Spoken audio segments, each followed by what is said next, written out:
Good afternoon, elements. This is Coach Justin coming at you today. Going to do some more turtle stuff. Last week we did bottom turtle stuff. There was some top turtle stuff mixed in, obviously, for defensive purposes. But today we're going to focus strictly on top moves, mostly submissions. So mostly focus on submissions from the top, and then we'll go into the defenses for those as well. So let's get started, shall we? All right. There we go. All right. So Bob here is in the modified turtle position because he's on the heavy bag here. Now, when someone's in the turtle position, they're going to usually be, knees bent, arms on the ground, as tight as they can get. Some people like myself can't necessarily get like super tight. So what I'll usually do is I'll still be tight around close to my neck, but you'll notice I'll have a lot of open space here, unless my opponent goes to a side, in which case then I close that side up. So if I'm here like this and I'm defending my neck and my opponent goes to this side, then I'm going to lean into that side and make it more difficult for them to attack me on that left side. Okay. So when you're on your opponent, all right, a real good top turtle player will not stay on their knees. Okay. Sometimes they're up on one knee, and if you're in the north-south turtle position, you're going to be sprawling is going to be your best option here. So, for example, a sprawl is simply my opponent's on his all fours, and I'm up on my toes like this. Okay. The reason being that if I'm not on my toes, so if I'm just in here defending like this, then your opponent can start to kind of come up and put more pressure over your feet, in which case it's harder to recover if they happen to come out, right? And so a practice that you can make, or even just a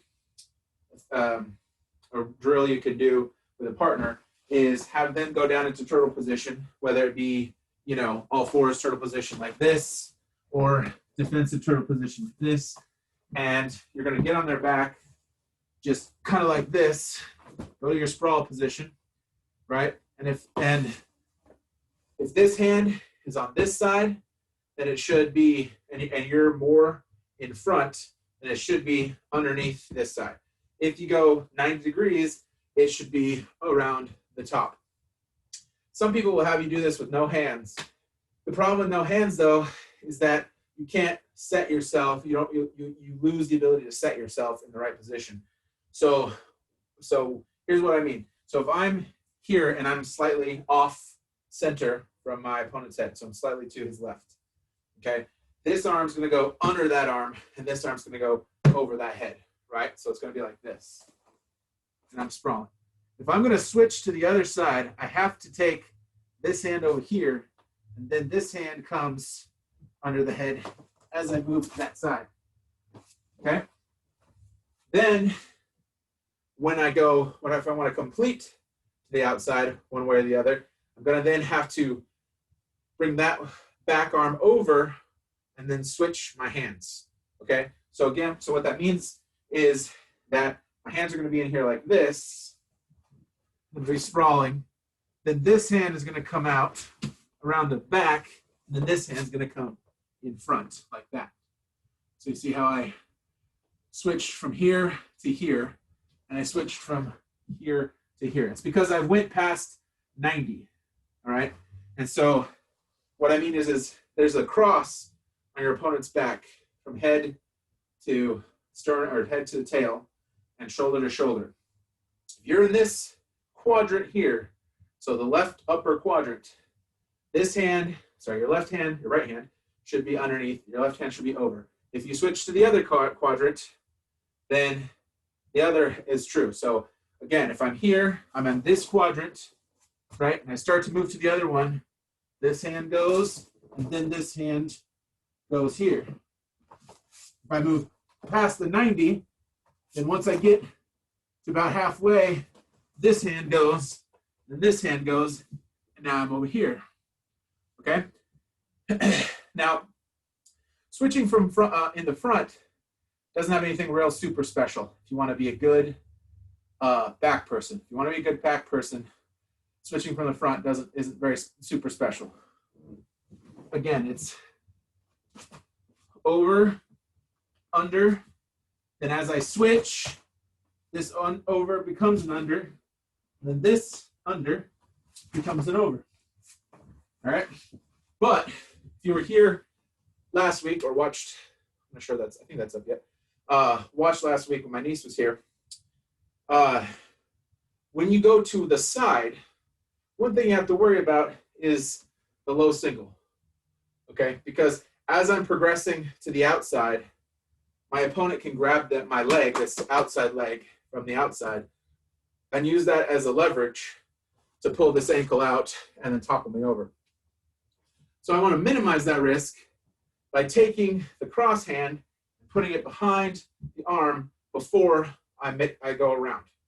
All right? So what that looks like is I'm here, I'm going to pass, I'm coming this way, right? So this hand here is going to come around behind the shoulder.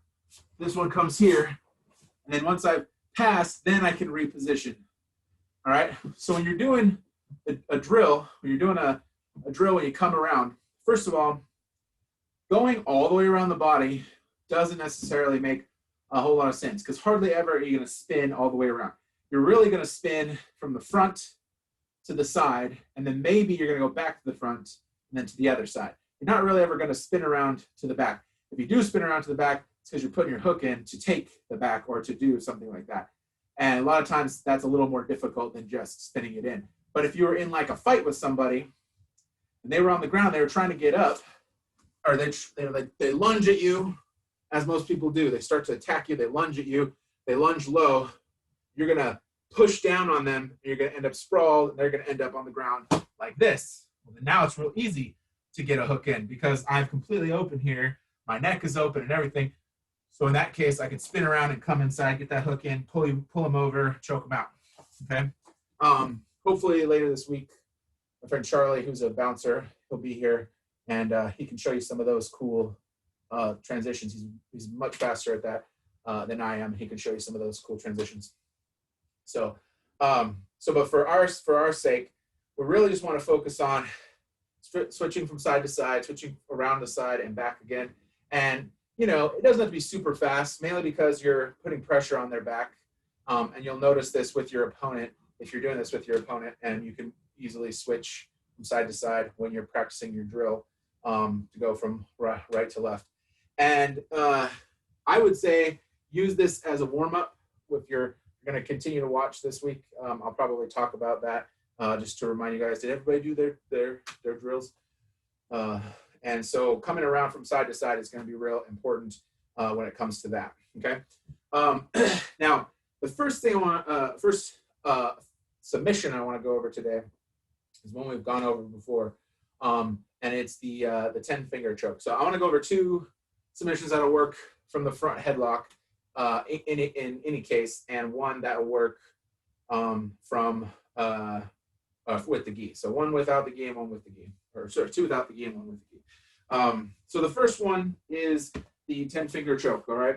Now the 10-finger choke works real well again when you're sprawled on your opponent because it puts their head in the place that you want it to be for the attack. So if I'm here, right, and I'm on top of my opponent, and I'm just like this, and to do the 10-finger attack, do the 10-finger choke, what I need to do is I need to take one hand and I need to put it on the chin. So try to get lower here for this camera. So the chin. So it kind of acts like a chin strap, right?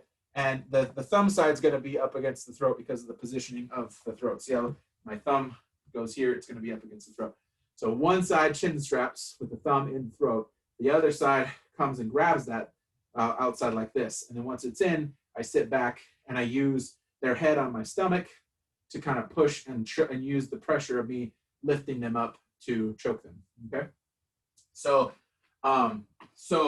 again, we talked about this last week. I think at the beginning of last week, it's one of the submissions that we went over. And what you're going to do is you're going to come in like a regular turtle attack. So you're going to put pressure down on the back, right? And I want to sprawl to do this move, and there's a reason for that. If I don't sprawl and I reach for this jaw, like you would for this move, if I reach underneath here for this move like this, I'm going to have all sorts of space for his arm to come in, right? And it's usually going to wing my arm out like this, all right? So if I come in low, you'll notice that my arm kind of wings out, okay? But if I sprawl like this, then when my arm comes in, notice that it's over the shoulder and there's no wing. There's no out here like this. Again, if I'm here like this and I try to do it, lots of wing, okay? If I sprawl and I'm a little farther up, then when I do this, the elbow comes in. So the sprawl is real important to this move. So I'm going to sprawl. That's going to be my first thing. Then I'm going to reach under and I'm going to try to grab that chin strap. Now, your opponent might not necessarily think there's anything going on with that chin strap. If they don't, you're pretty much fine. You just reach around with the other hand, grab it, and finish the choke.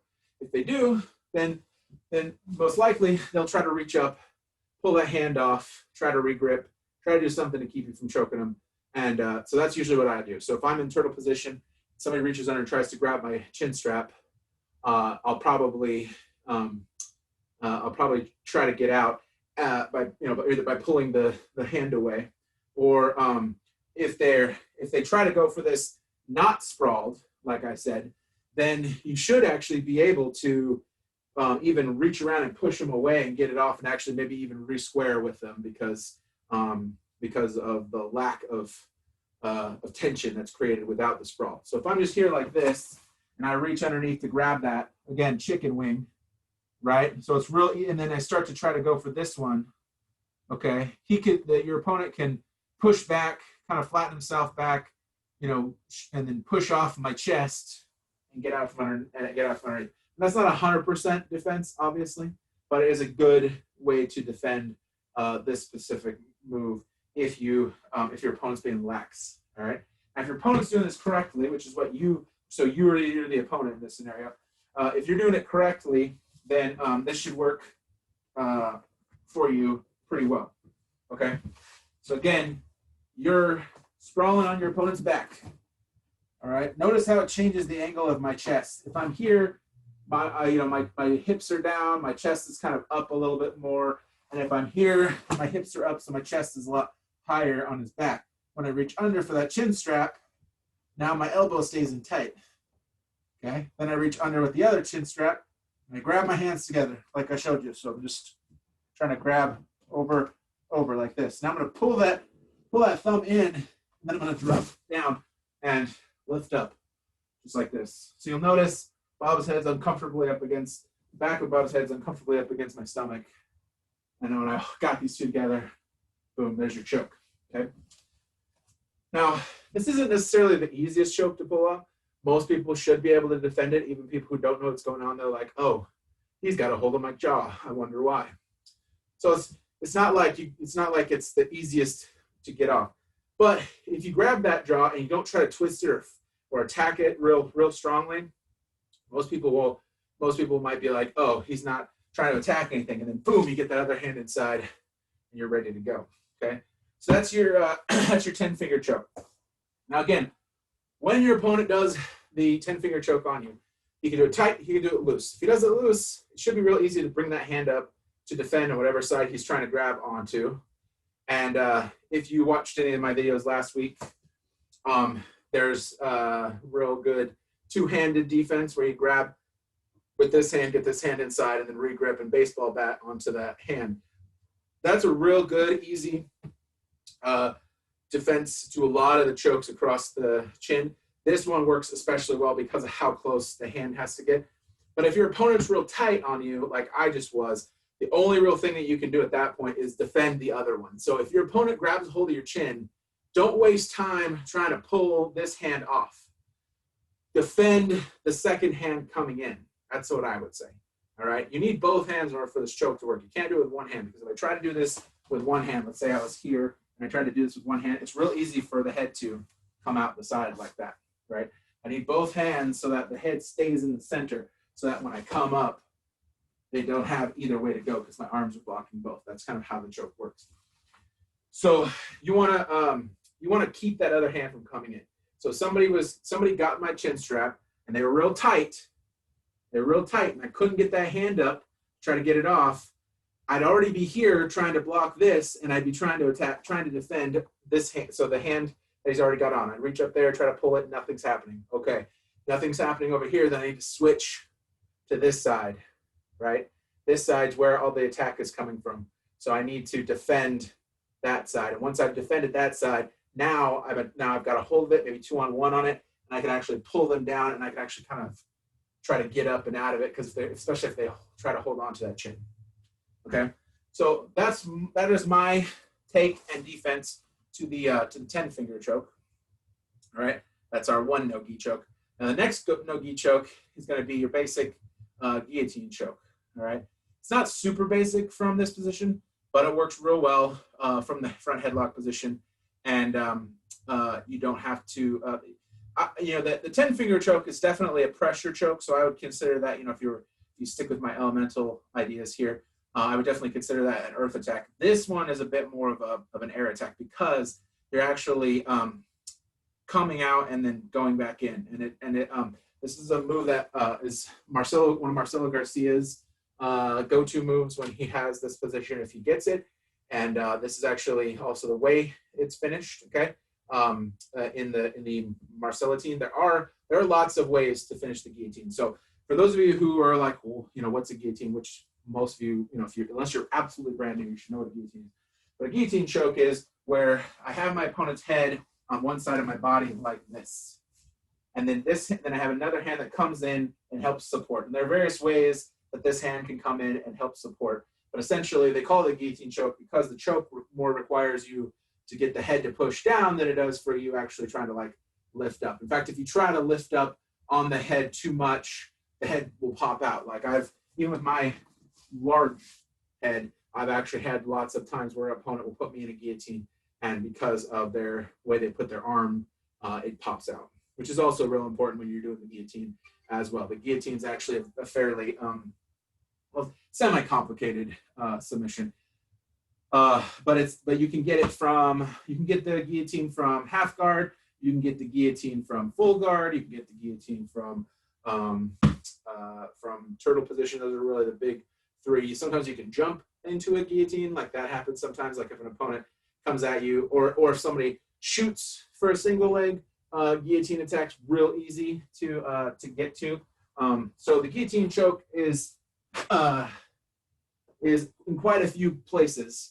But it has a fairly straightforward defense, unless if they get it in nice and tight, it's going to be real rough. But I'm going to try to do this without the heavy bag underneath, because the motion requires me to do so. Okay, so again, your opponent has gone to turtle position.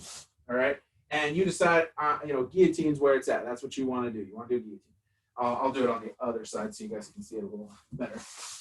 Because what's going to happen is so I'm going to come in front like this, like I would.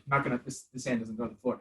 You want the hand to go all the way underneath the head. So even if I'm here, even if I'm over under, like I showed before, this top hand is going to go all the way underneath, like this. Okay, so you get this hand all the way underneath, like this, then you're at one step farther. And you're going to push off of your opponent, and you're going to actually sit through. So you're going to sit this leg, the same side leg. So if I'm guillotining with my left arm, in this case, and this left leg is the one that's going to sit through. The right leg is going to come up and over, all right? And again, this works really well off of a sprawl. And so, just trying to think how I want to do this. It's one of those instances where it would be nice if there was more structure to Bob here, or if I had a partner, that would be nice too. So if I'm here, like this. So imagine I'm sprawled back and I get this hand inside. So I'm going to go from here and I'm going to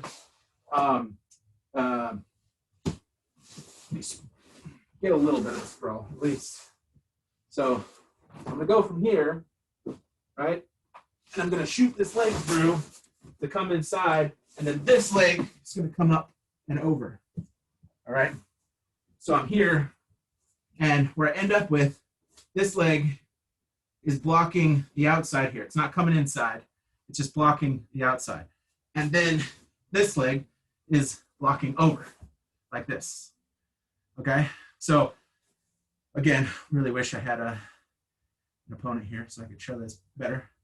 But again, my opponent, I've go from a sprawl. Since I'm sprawled up like this, right? Then I can start to come to my knees once I get that guillotine positioning in, and then I can shoot the legs through. Let's see if I can do a better job of this. So I'm here, and this hand is connected somehow, right? And that depends on your preference. In this case, we're going to talk about the Marcellitine, which is this hand's going to go this way. So palm to my opponent. Okay. So this hand's going to go palm to my opponent, and I'm going to S grip my fingers together like this. All right. So my hand's going to be here. This hand's going to come in with elbow high. I'm going to S grip. Then once I get set in, I'm actually going to bring this elbow over the top like this. It's a lot easier when you have an S grip to let your wrists sort of collapse on each other like this. And that makes more of that S shape for the S grip. And then this elbow comes over the top. All right. So see if Bob will work with me on this one. So my hand goes palm down, grabs the fingers together. Okay. Then this leg shoots in, and this leg shoots over. And then once I'm here, then this arm comes over. Now, the flexibility or leg dexterity, general dexterity in order to do this move is low for me. You need a fair amount of dexterity to do this because I'm not trying to pull myself or pull my opponent down toward me, contrary to what is happening with Bob. I'm actually trying to shoot into Bob's position in this situation. So I would hook Bob's head, and instead of trying to pull him back, I'm actually going to shoot my leg through. So it might behoove you to, if you can, like it's that leg balance. It's like, where should I put my leg pressure? So for me, I would think that the best way to deal with that leg pressure is to balance more on this outside leg, right? So if I go inside to get my guillotine grip that I want for this, I'm going to need to put weight on this outside leg to get this leg up and through. And then now that it's here, then I can come in and finish with that over the top part of the choke. Okay. And the more you can shoot the same side leg inside and get that outside leg over, the better this happens. Now, there is a follow-up to this because one of the ways that people can get out of this is see that it's coming, so they flip up and over onto their back. But you just follow them, and then you can finish the guillotine from the bottom. Totally doable to finish the guillotine from the bottom, especially if you've already got the choke hook in. So if you got the choke hook in, then finishing the guillotine is not such a big deal. Okay. So I want to show you that that's there, so you know in case someone decides the guillotine is where it's at and that's what they want to choke you with. Okay. So to defend the guillotine from there, that's going to be one of the few things you can do in that scenario is to pop up and roll over. Okay. So pop up simply looks like, you know, up on the toes, and then and that you do that when they start to shoot that leg in, and before they shoot that leg over, you roll over, and so they're, you know, here like this, and then so sorry, it's gonna be, I'm actually gonna be on my back, so it's actually gonna be like this. So I'm actually gonna be like this, and then I'm gonna roll up to do to the, if you can roll up from here, that's gonna be a real good move. I not a roller upper, so I'd probably just roll over to maintain control on the head, and then come up. If this were me, if I was doing this, but it's real just as easy. Well, not just as easy, but for some people, it's just as easy to go from here, from this position, to up and over like that. Now you're on mount, and you're still got this guillotine in, and there's a way, the guillotine choke from the top is definitely doable from there. So that's definitely something, worst case scenario, to at least know that exists at that point, but not necessarily have to deal with, okay? Now, there are various, you know, as always, there are various levels to which you have to be aware of your opponent's attacks. The first, of course, is the setup. So the setup is the deep underneath the throat. If you feel that coming deep underneath your throat, you should be your alarm bell should be going off. Anytime your opponent goes far any direction. So if they go far one way, if they go far the other way, and tomorrow I'll show you some off-side options. So these are all from the front. Tomorrow I'm going to show from, you know, that inside quadrant. So right now we're trying to focus on stuff that's more north-south, head-to-head. Tomorrow we're going to focus on like 95 or 45 degree off the head. But from the front, especially if your opponent really kind of gets something in that's tight, you should definitely be already up in here creating space. Your hands should have already been here to defend those attacks. If somebody tries to grab something, like, oh, I'm trying to grab your lapel. Oh, okay, I'm going to block that. Oh, I'm trying to get under your, okay, I'm going to block that. This should already be a thing. Your opponent should not have good control here. They should, you know, like if you're on top, you should still be trying to control with that over under. But I'm still trying to defend the neck from getting attacked. Okay, that's my number one priority. Don't get choked. So I'm, you know, defending this attack. I don't want my opponent to grab my lapel. It's debatable whether or not you should grab, you know, the lapel like this to defend yourself. I don't think that's a good idea because that leaves your hands stuck in one position. And there are things you can do even with, you know, like if I'm here like this and I'm trying to defend myself, if I've got a hold of my lapels and I'm trying to defend myself, there are still things that could happen to me even with the lapels in, and that way, you know, and I don't have that. So I always just say, you know, try to just keep your hands defending stuff from coming in. If stuff comes in, try to defend that as much as you can. It's not like being on the back where you can where I can isolate this arm, thankfully. But like I can defend 2-on-1, at least on one side, and the other side can't do anything by itself, fortunately, for the most part. I can't think of anything off the top of my head where you can choke with one hand except that top guillotine.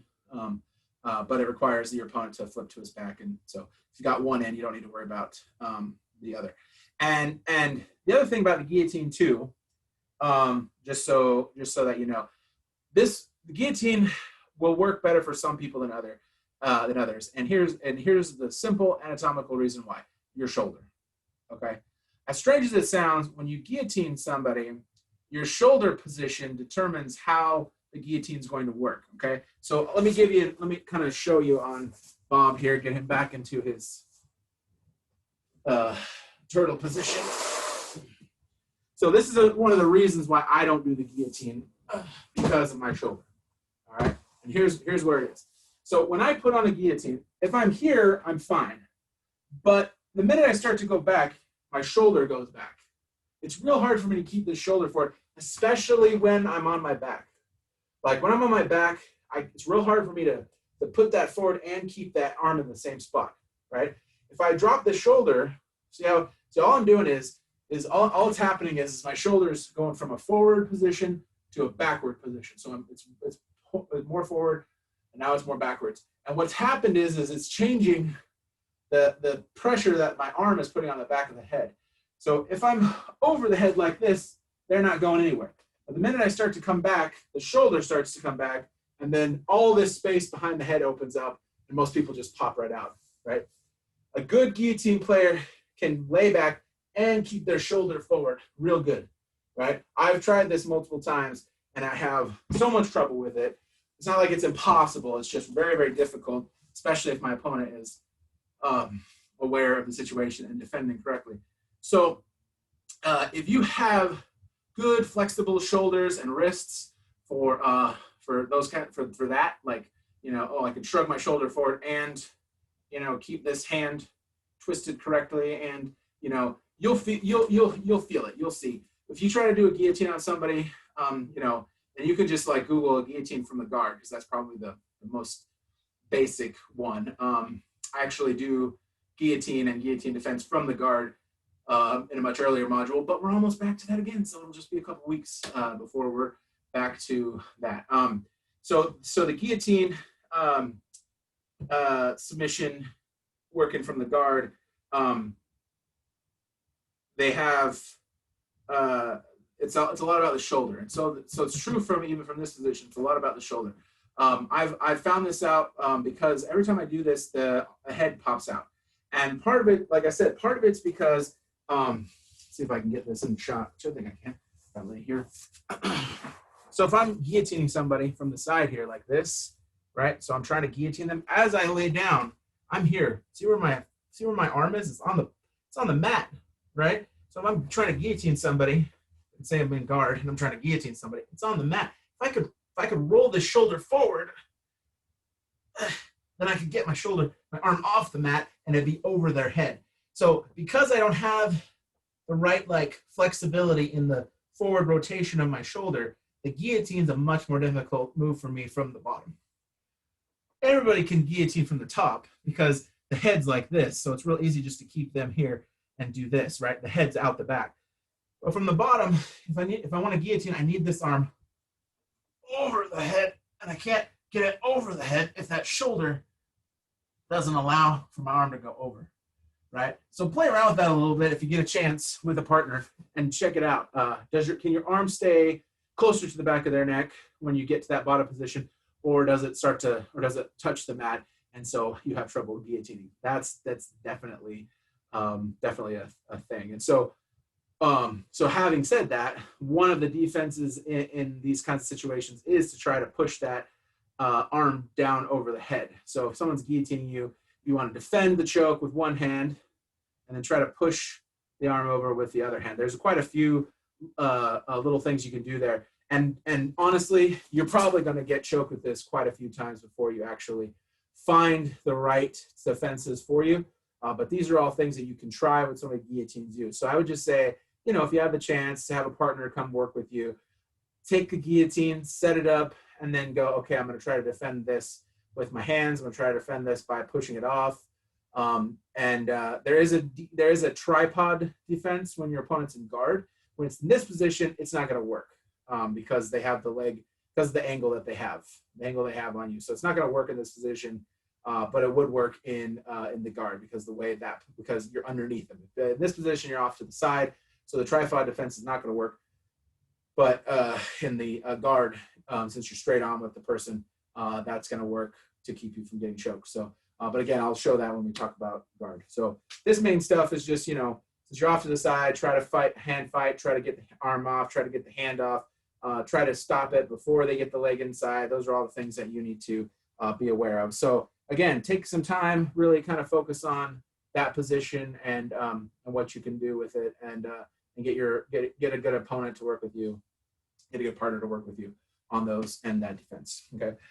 This last one I'm going to show you is a gi attack, and it is one that I've shown before. Thankfully, now I'm a bit more of a master at it since I had to learn it and to teach it. So that's what I'm doing today. And this is a loop choke. Okay. So sorry about that if you heard that. My door. So the first thing you're going to do is you're actually going to feed the lapel to your hand. There it goes again, sorry. You're going to feed your lapel to your hand underneath. And it's going to be whatever hand is overhooked, okay? So in this case, I'm going to do it on the left side here so I can show the roll into the camera. And then that's really the best angle.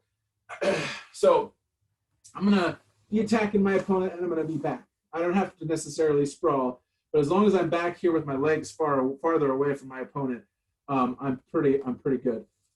Now, what I'm going to do is I'm going to pull my opponent's lapel with this underhook down so that I can get this overhook choke or this overhook grip underneath his head. All right, and you'll see how. So it's going to look. So underneath it's going to look like this. All right, so now my forearm is up against his throat. Okay, and the choke's not even necessarily about the forearm. It's actually about the lapel itself. You don't have to get the forearm underneath the chin because when you do this, the chin will kind of come up because as you tighten, it's going to sort of wedge itself there. So again, I'm going to come here. I'm going to bob down a little bit. So I'm going to come here. I'm going to reach underneath, and I'm going to grab that lapel, and I'm going to pull this lapel to try to get it tight, try to get the slack out. Just trying to feel where it is. It's all crumpled up in there. Okay, so I'm going to pull this lapel. Usually I'm going to pull the lapel with this kind of grip. I'm not going to try to do this. I'm just going to be already here. So I'm going to pull that lapel with that grip and grab that lapel. Then I'm going to grab the pants. All right, anywhere in the pants I can grab, preferably around the knee, I'm going to grab. Now then I'm going to duck under like this, and I'm going to pull them over me like this. Okay, so notice where I'm at. Try to get you a better view here. That loop is here. His pants are here. And what I'm trying to do is I'm trying to increase the tension on this by pulling on this, right? And there's two ways that I can increase this tension. Either I can go up here like this, which I don't particularly like, but it may be useful. Or you can put your head on their body, like up against it. You can kind of try to pull them over your spine. Either one of these ways works. You could even try to increase the leverage by hooking the inside of this leg here and then pulling. This is a way to do it. But again, I like this position a little bit more. I think people do this because if you're on the body, one of the ways that he might be able to fight against this is to try to step over you. You know, like if I'm here like this and I have this leg, if he just takes this leg and tries to step over me, I mean, I can still pull here. But yeah, so this is a very difficult position to get out of. If you get put in this position, I mean, you're 95% of the way there, but there's still a 5% chance, and that is this over here. If you can get this hand off of these pants, and it's not going to work with your hands. Your hands grabbing the pants is not going to work. What could work is if you take this other leg, you take this leg and you try to flatten it out, and then you take that other leg and you hook it in to kind of pop this hand off. And then once you're there, start to run away, then you should be good, right? So what I mean is so if somebody's got my pants, so they got me in this choke, right? They got their arm inside, and they got me in this choke, and they're pulling me here. If I can kind of get this leg down a little bit and get this foot inside, try to pop that off, and then start to run away, then that's going to be my best defense in this scenario. Okay. Now beforehand, one of the things you can do is instigate the roll before they grab the pants. Okay. Sounds kind of weird, but it's a totally useful way to deal with this scenario. It may not necessarily put you in the best position, but like let's say Bob here, get him back to his starting position, and I go for this move, and I'm here, and I go and I get this inside. He feels this already in. So he's just gonna, before I even reach for this, he's immediately just gonna drop that shoulder and fall to the side like this, right? The choke is gone if he does that. See how now if he goes to his back like this, I'm still holding on, and then maybe even he rolls again that way, I'm holding on, his arm inside, his arm outside. I'm not sure how you want to end that specific one, but that's a real good way to disrupt your opponent's rolling loop choke like that, is you just start the roll on your own. Don't even worry about them, because they have to roll in order to get in position. If you roll before they roll, they're going to be out of position. So you're going to not be choked anymore. And I don't know if there's many chokes that from the bottom or from the top like this, from side control, that would require that sort of on that side, this sort of handle on that side. Only loop choke is all I can think of. So, so you just roll over and then roll again if you can, or once you've rolled the one time, you can try to like break the palm, break it off, spin around. You know, most likely if my opponent rolled on me like that, I try to just come right down, let go, and come right down. But you're no worse than you were before, at least in my experience. So yeah. I've gone over the a couple of these before, so if you want to take a look back and see some of that stuff, this was more about the attacking side than the defending side. So hopefully that gave you a little bit more.